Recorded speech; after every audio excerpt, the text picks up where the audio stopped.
epitelio plano simple o endotelio y pericitos. Aquí ya no se va a llevar a cabo ningún tipo de intercambio gaseoso, al contrario, simplemente se va a llevar todos esos eritrocitos, más plasma, más células de inflamación. Pero estos eritrocitos ya van a llevar acarreando CO2. Entonces incluso hasta el color cambia de estos vasos. Es mucho más azul, por ejemplo, estas estructuras de conductos que las arterias, por ejemplo. Entonces tiene que llevar de regreso hasta el corazón, por el sistema de ese circuito, esta sangre no oxigenada. Lo hace también gracias a estructuras en las venas que se llaman válvulas, ¿sí? Todavía la presión del corazón hace que esa misma sangre de las venas o vénulas lleguen hasta el corazón. Pero ¿qué pasaría si no existieran unas compuertas que dejaran regurgitar ese corazón? Esta sangre? Bueno, pues sucedería eso, un flujo contrario a esta sangre. Por lo tanto, las venas poseen un sistema de compuertas o válvulas que impiden el regreso o el retorno de la sangre no oxigenada. Las vénulas, ¿no? Las vénulas, pero las venas sí ya tienen esas estructuras. Las venas van a tener también una capa túnica íntima con su endotelio, igual una membrana basal, también un tejido conectivo subendoteliano, una túnica media muy poco visible y una adventicia. Pero vean cómo es la estructura de esta vena, es muy irregular. Bueno, antes de pasar a las venas, se estaba olvidando, hay tres tipos de capilares: los continuos, los fenestrados y los sinusoides. Ya habíamos hablado de los sinusoides alguna ocasión. Continuos, fenestrados. Fenestración o fenestra significa agujero, hueco, un orificio. Y sinusoides, los sinusoides están presentes, por ejemplo, en los, ¿se acuerdan del vaso? Sí. Que la pulpa roja estaba formada principalmente por sinusoides, o que en la médula ósea existían sinusoides. Bueno, esos son capilares, pero muy sinuosos en su contorno. Profe, eso de que forman lechos, que es, dice que los capilares forman lechos. Sí, o sea, una especie de zona donde se asienta, donde va a estar proliferando, por ejemplo, tejido conectivo. Un lecho es un lugar para donde descansan, ¿no? Pues cualquier persona o cualquier ser vivo, pero en este caso ese lecho está asociado con el tejido conectivo que lo rodea.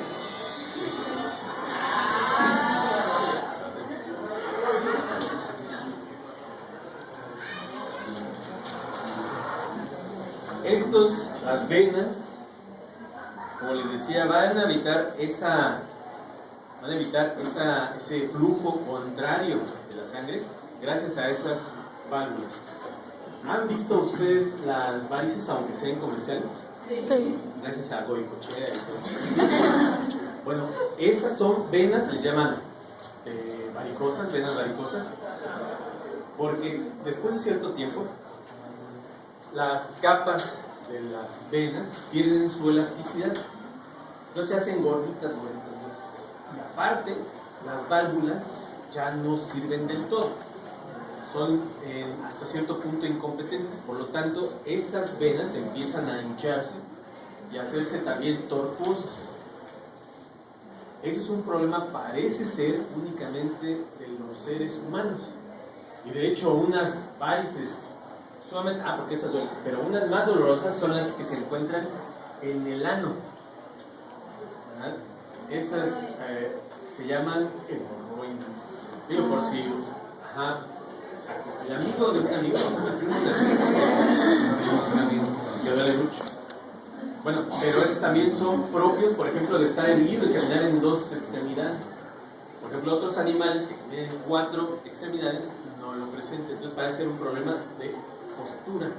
Bueno, es lo que pasa con las venas. Y también incluso, bueno, llega al corazón por las venas cavas inferiores, pero ahí termina el circuito, que es un circuito cerrado, pero también tenemos otro sistema de conductos que se llama vasos linfáticos. Ya vimos lo que es un ganglio linfático, es una estructura encapsulada que tiene una gran cantidad de linfocitos que se van a generar respuestas inmunológicas en ese lugar cuando se identifican antígenos. Bueno, ¿qué es lo que hace que lleve esos antígenos hasta el ganglio linfático? Pues los vasos linfáticos. ¿Qué es lo que llevan los vasos linfáticos? Bueno, para empezar, no es un circuito cerrado, es uno abierto. O sea, no es que esté como las arterias y las venas, circulando siempre, sino solamente de los extremos hasta, por ejemplo, las venas yugulares. Van a estar llevando todo ese líquido tisular y pues lo van a filtrar. Ahora, lo que llevan en su interior, estos vasos linfáticos, se denomina linfa. La linfa es líquido de los tejidos, líquido tisular. Más, probablemente ustedes podrán encontrar algunos linfocitos en esa zona, en esos vasos linfáticos. O sea, aparte de la linfa, los linfocitos. Sí, claro. Y estos tienen una estructura muy similar, por ejemplo, a las vénulas. Tienen un endotelio también, tienen como las venas, válvulas, también para evitar el reflujo, y un contorno sumamente tortuoso. Hay personas, por ejemplo, que desde que nacieron tienen incompatibilidad con estas válvulas. Entonces los brazos o las piernas empiezan a hacerse así gordos. Hay algunas personas que padecen de esto y que le pusieron como nombre elefantiasis a sus extremidades, que parecen que están sumamente grandes. O, por ejemplo, las mujeres u hombres, muy pocos, pero también hombres que llegan a tener cáncer de mama, pues primero tienen que remover quirúrgicamente el tumor, pero también tienen que remover los ganglios y vasos linfáticos. ¿Sí? La cadena ganglionar se conoce de ese brazo o del brazo de la zona afectada. Por lo tanto, cuando tienen esta operación, toda esa extremidad se torna muy grande, se torna edematosa.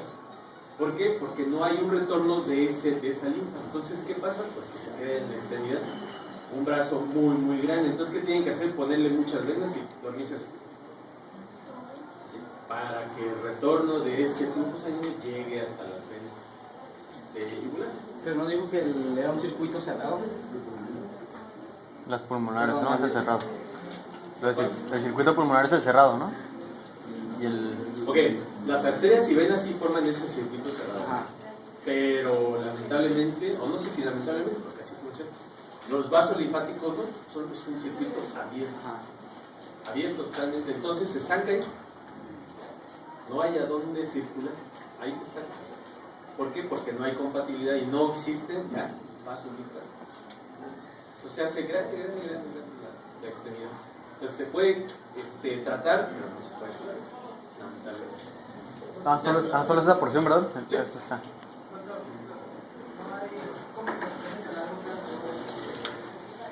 Pues sí, principalmente esa pérdida de la función parcial. No es ya una... o no tiene la habilidad realmente a... Sí, esta es la que llenan de líquido todo el...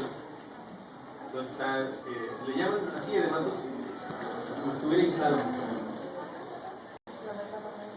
Y bueno, esta es la bomba que mueve a nuestro cuerpo, el corazón. Entonces este corazón está conformado, ahorita les voy a mencionar los aspectos histológicos, pero bueno, ustedes ya vieron esto, seguramente cada que tenemos esta clase ustedes ya son expertos en la anatomía del corazón, que se los agradezco. Entonces, bueno, gracias a las venas cavas superior e inferior llegan a estas estructuras huecas del corazón la sangre no oxigenada. Bueno, ¿cuáles son las cavidades que tienen la parte más superior, la base, por así llamarlo, del corazón? Bueno, se llaman aurículas y estos ventrículos cerca del vértice. Aurículas, ventrículos,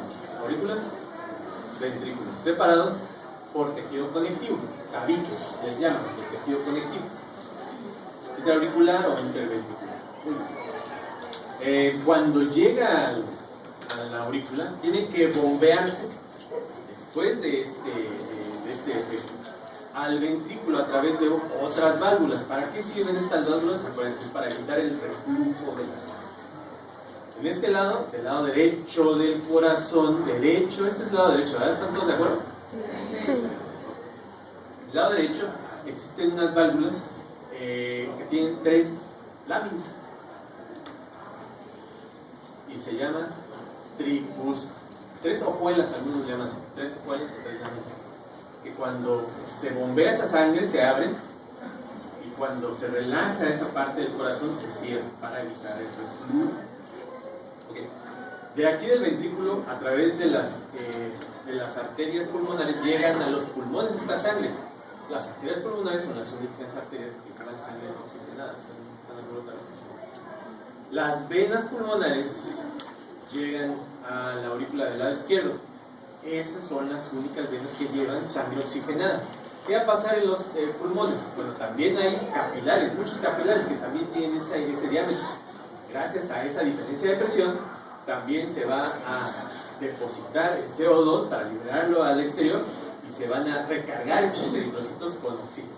Entonces llevan toda esa sangre a la aurícula del lado izquierdo. Pasan a través, también por medio de su contracción, al ventrículo del lado izquierdo. Esta no tiene 3 hojuelas como esta, sino solamente 2. Se llama válvula mitral.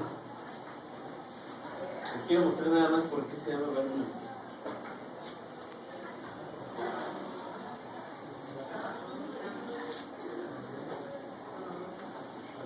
¿Alguien conoce a estos individuos? Sí. Bueno, son poco conocidos en mi rancho, pero vean el gorrito. Vean el gorrito que tiene 2 hojuelas. ¿Sí? Cuando lo ven de frente no pareciera, pero ya se voltean y sí. Entonces parecen también como orejas de burro. No, no son. Ignoro el significado del gorrito, pero así se le llamó a esa válvula precisamente por tener esas 2 hojuelas. Válvula mitral. Esta es una mitral. Así se conocen a este tipo de gorros, de sombreros. Entonces, como antes estaba muy ligado también algunas acciones de conocimiento con la iglesia, bueno, así la iglesia católica se le pusieron estas estructuras. Válvula mitral, que va a impedir el reflujo a la aurícula, al lado izquierdo. Ya en el ventrículo izquierdo va a salir a través de la aorta para desplazarse por esos vasos de conducción o arterias elásticas. Espero que también vean esto. Ahí también hay válvulas para evitar el reflujo. A esas exactamente se les conoce como válvulas semilunares. Okay. Todas las válvulas de las que estamos hablando son válvulas de tejido conectivo fibroso denso. ¿Todas? En el interior de esta aurícula y estos ventrículos existe también epitelio plano simple, pero no se le llama a estas células o a este tejido endotelio, sino endocardio. El epitelio plano simple que está revistiendo el interior de estas cavidades se llama endocardio. ¿Qué es lo que va a causar esas contracciones? Bueno, gracias a qué se van a llevar a cabo esas contracciones. Gracias al músculo cardíaco. A ese se le conoce como miocardio. Hay también epitelio plano simple que rodea toda esta estructura, todo este corazón. A ese se le conoce como epicardio. Endocardio, epitelio plano simple. Miocardio, músculo cardíaco. Y epicardio también es epitelio plano simple. ¿Qué será el pericardio? Les descubre todas las cosas, pero ¿qué tipo de tejido es el pericardio? ¿Verdad? Conectivo. Tejido conectivo y adiposo. ¿Han comido corazón alguna vez? Que no sea de humano. Bueno, pues ya con eso de que comemos ya cualquier cosa es posible. Ok, el sistema, bueno, es muy fibroso, el corazón es músculo cardíaco, muy fibroso. Es muy duro, pues. Tienen que pasar mucho tiempo para su cocción. Y Mire, todos son nutrientes. ¿Qué es lo que hace que se generen esas contracciones? Nodos o tejido nervioso, pero esos nodos, por ejemplo, se conocen de acuerdo a la zona anatómica donde se encuentran. Por ejemplo, el nodo sinoauricular, aquí dice nódulo, pero es mejor llamarle nodo, nodo sinoauricular. Este se conoce como el marcapasos, el que va a llevar a cabo esas contracciones o va a estimular a las células del músculo cardíaco para que se contraigan rítmicamente. Estos impulsos de hecho pasan también a otro nodo que se llama nodo auriculoventricular. Nódulo auriculoventricular. Y todas estas fibras nerviosas pasan incluso entre el tabique interventricular. A este se le conoce como haz de His.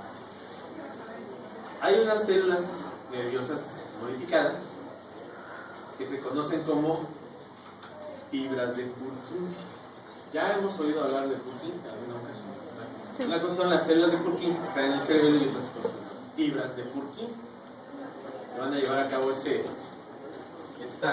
contracción de, ahora sí, rápidamente,